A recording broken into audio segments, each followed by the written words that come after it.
The world's a crazy mess, but I met a few nice and even brilliant friends in there. First one was an artist named Matthew, sat next to me from Denver. He's from Denver. He claimed to purchase a house when he was 18 after making money since he was 15. He said he became a UPS driver for 30 years. He said, but he must have been putting his paintings on the wall of establishments in the middle of that, because he told me that he has all his psychedelic paintings on the wall at some some bar with probably a microbrew or something over there, and he showed me some artwork he did of stick figure, and like he got like, a deal making artwork for them, and the other one was a young man named Sean with long hair from Arkansas. He told me he packed a gun that you had to have one in certain neighborhoods there. He's from Hot Springs or Little Rock. I don't know. I forget. Anyway, so he was pretty somewhat awake for a young person. He was going to visit his friend in Nashville, as he said he wanted to meet his friend from South Carolina halfway there. And they're going to an art museum. And I don't like being in a big city. I don't like. But the worst is Atlanta, man, just sitting there screaming at you. So I get a ride out of there with this guy. It was so reckless. I was kind of like having a hard time going to sleep because he was going like really fast, like probably over 80. The bus was kind of moving around, and some of the people were screaming at him to slow down and stuff like that, and like maybe 6 or 10 people. And then this old woman, older lady sitting across from me, called the cops. So then I'm there with the cops, stopping this Greyhound bus at like 2 or 3 in the morning, and this big fat black bald cop got on the bus and threatened to bring the drug dogs in there, and but beside that, I didn't really hear what happened with them. But like, then I saw them. The cops talking to the bus, took the bus driver out and talked to him for a while or something. I don't know what happened, but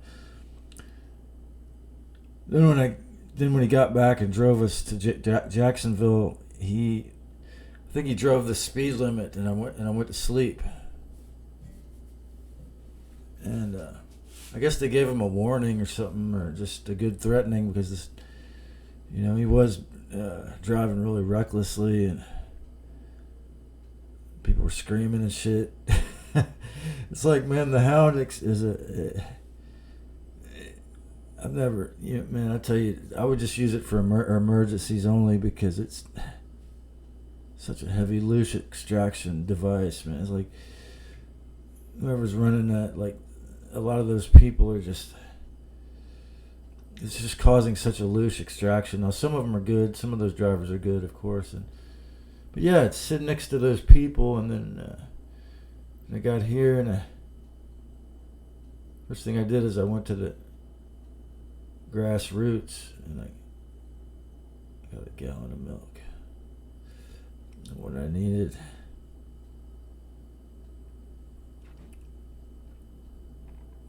And it was cool, and I met this freedom activist.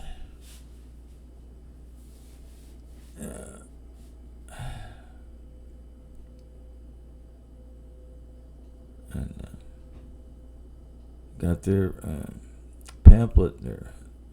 It's really good. You know, freedom activism, and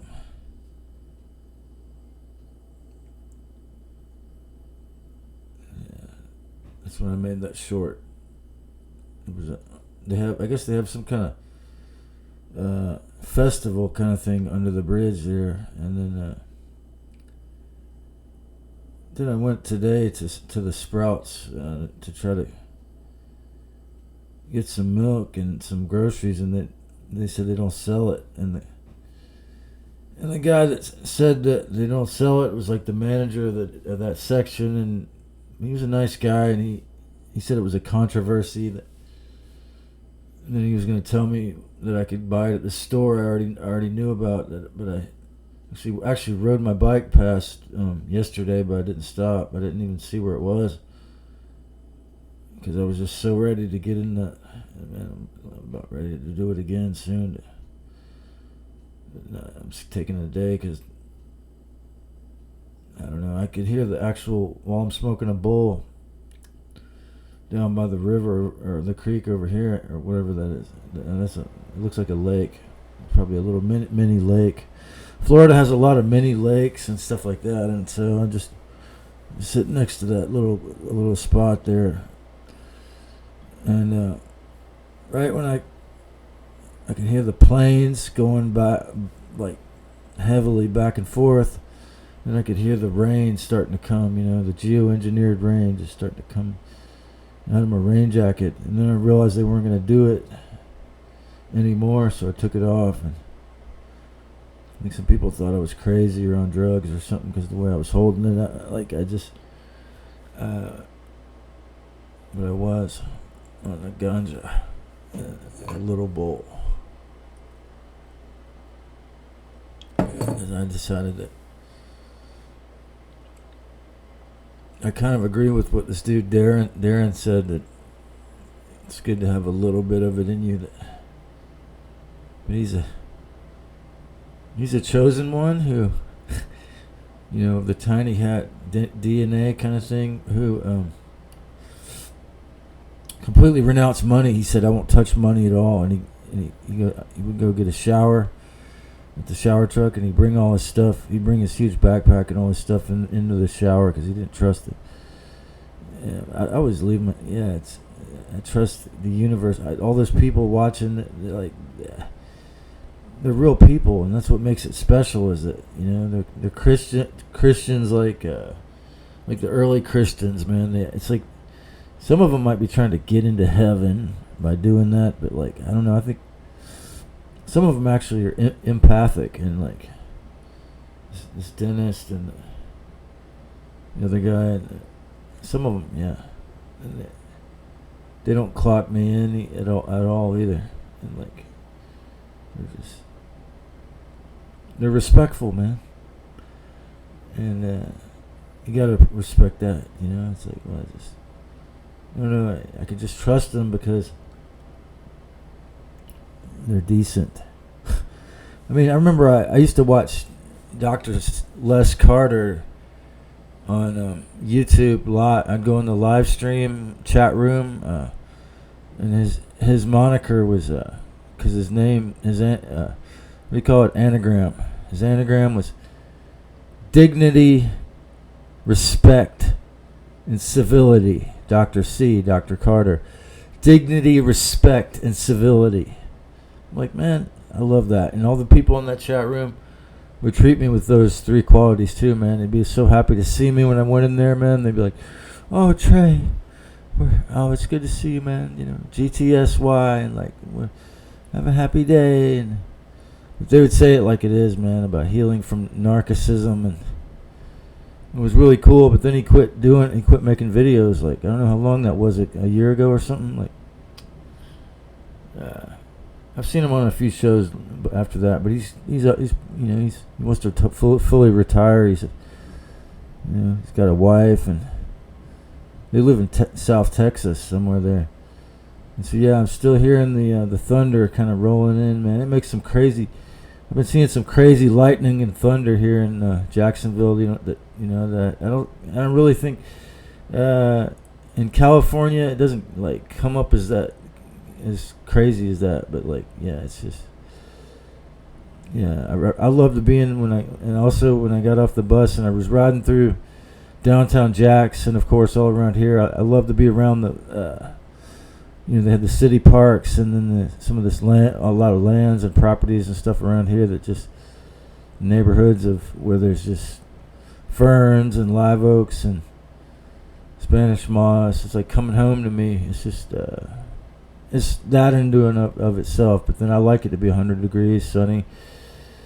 So, I got the rare sunny day the first day I was here, and I went to the beach, and I got in the ocean. It felt like I was in heaven or something compared to, how I've been before that. I don't know, for my flesh sack. I mean, like my flesh sack felt like, flesh suit felt like it was just blissing out because just the warm ocean itself, the salt, is so purifying and healing, and it's fun to swim in the warm ocean. It's just.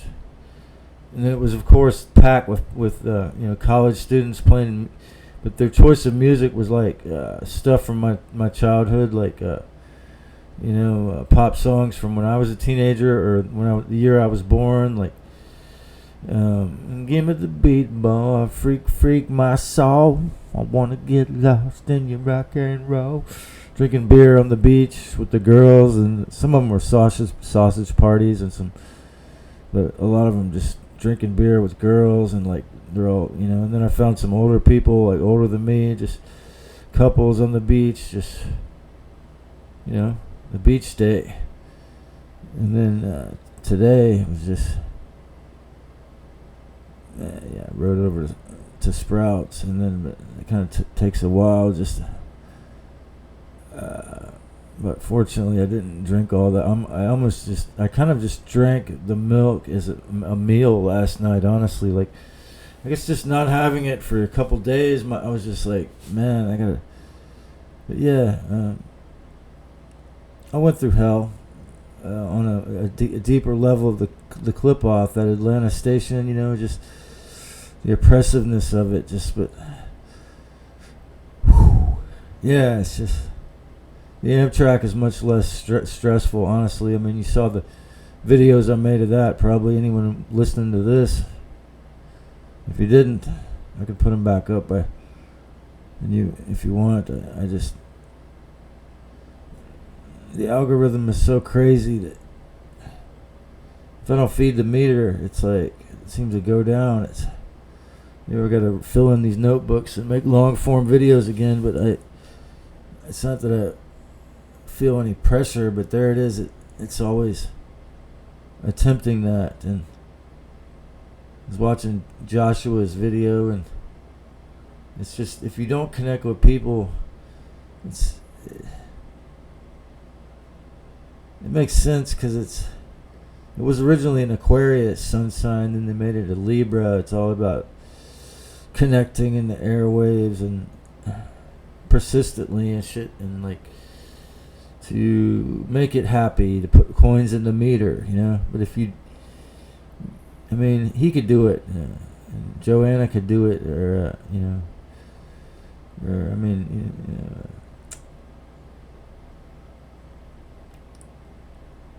the Kismet spiral.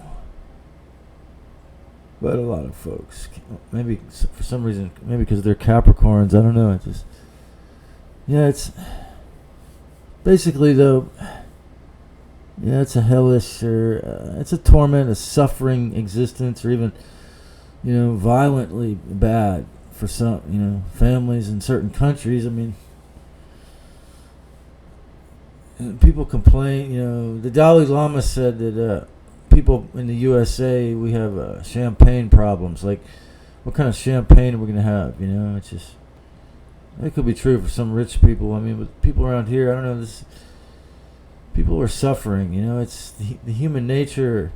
The human condition is suffering. It's the nature of the beast. But the nature of Christ Sophia, the wisdom goddess, the nature of the only people that could find the sovereignty, the freedom, the ability to lucid dream, remote view, astral travel, escape the prison planet, or find a way to, heal their personal, like gardening, fishing, or whatever they need to do to take care of their self. It just sounds like thunder creeping, like just the storm that's coming on. And I did hear the planes. I mean, I'm not saying they make it 100%, but see, what I'm saying is that they see a storm and then they'll seed it. You know what I mean? And but it's a very creepy, crazy, flunked up, fucked up world. I mean, there's evil and benign and people that can't possibly give a fuck or they have to be neutral because they're so disturbed or traumatized. Almost every spirit essence in a flesh sack these days has a complex post-traumatic stress disorder, from a childhood of psychological abuse, or like just their school system, the Greyhound bus or whatever, the fucking everything humans go through has that potential of loosh extraction, has that potential of like the archons, the parasite class, the 1%, the robber barons, whoever the false controllers are in your life, the wrong-headed control freaks that try to destroy you. They're psychologically just in the image of the destroyer angels who are in the wrong. Because the truth is that sovereignty was the original nature, that freedom with respect, truth, the peace, the harmony. And then the devil is very amazingly talented trickster. He just was able to steal and convince people, and the same as the afterlife, the memory wipe. Many people claim that you have to agree to reincarnate here. They have to convince you, but they're going to do it with so much coercion, so much pressure. Just like 2020, man. That was, I always say that was when the devil came out in the open and just said, "Look, we're taking over the planet. You got to stay at home and stay six feet away from other people. Stay 6, 6, 6." I would see 3 6s on the ground at many public locations, and I was like, I knew why that was, and it's just, and it worked. And Robert Malone called it, Dr. Robert Malone called it the mass formation psychosis experiment, and it worked. And they got their wishes with about half or more than half all the humans. So now we're seeing the results of that to creep up, and it kind of puts some people more on edge, and that sense of being monitored, and like just the disillusionment, the anhedonia of those in the know is just, it can grow. The depression can make you feel just wrenchingly like, it's just, you want to learn, but I'm telling you that you can't take yourself if you're not ready to go, man. You can't take yourself. It's because the gift, it could be that. Okay, let's say that you are able to get out without the memory wipe. Then, plausibly, I'm just saying the slim to tiniest chance that you could figure it out. Okay, so few have.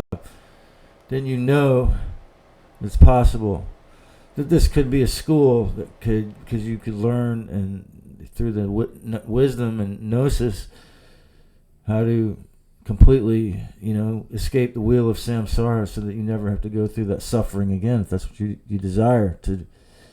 Or in the case of what Tina, that was channeled the dark matrix, claims, you could create your own, like, version, like in Star Trek. You could visit or create your own, version. But who's to say? What do you think? I'm telling you, it's a crazy, inverted, messed up, mixed up world in a lot of ways out there, and But they're, I always meet amazing, even genius folks or really good-natured folks who get trapped up in this because the Matrix, the fallen ones are so good at their job they can get even them, man. They could just pull like 96% of the people into some kind of, because the archons, the false self god is that good. The devil is that good at his job. What do you think, folks? Subscribe, follow for more. Check it out.